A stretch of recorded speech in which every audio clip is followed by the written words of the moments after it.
আমরা এত আগে এটা বলতে চাই না। আমরা আশা করি সরকার এবং ইলেকশন কমিশন এনাফ স্টেপ নেবে একটা সুষ্ঠু নির্বাচনের জন্য, এবং সেই পর্যায় পর্যন্ত যেতে হবে না বলেই আমরা আশা করছি, এবং এই আশার উপর থেকেই আমরা আমাদের চেষ্টা চালিয়ে যাব। Thank you. Very soon, very সুন।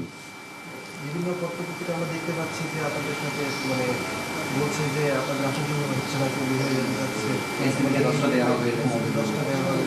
কোনোটাই ক্লিয়ার পাচ্ছি না আমরা, কোনোটা ক্লিয়ার একটা জিনিসের আমরা না, ক্লিয়ার পাওয়ার তো কোনো সুযোগ নেই, কারণ এখনও পুরো ক্লিয়ার হয়নি। এই 10টা কিভাবে আসছে? সুতরাং এটা কাল্পনিক, এটা কাল্পনিক, এবং এটা সত্য নয়, এটা আমি বলতে পারি। আরেকটা আমাদের যেহেতু গ্রুপ অনেকগুলো আপনাদের সাথে, সেক্ষেত্রে অনেক দল আমাদের সাথে, হ্যাঁ, জোটও আছে। হ্যাঁ, এটা তো প্রধানমন্ত্রী কাকে সিলেক্ট করার জন্য এটা বোধহয় আমরা যদি মেজরিটি পাই তখন এটা ডিসাইড করতে খুব অসুবিধা হবে না।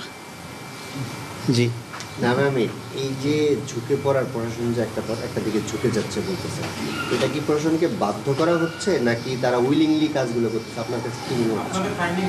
না, আমরা মনে করি যে এক ধরনের ইনক্লিনেশনটা হচ্ছে, এবং সেটা সরকার এবং ইলেকশন কমিশনের কিছুটা পক্ষপাতিত্বের কারণে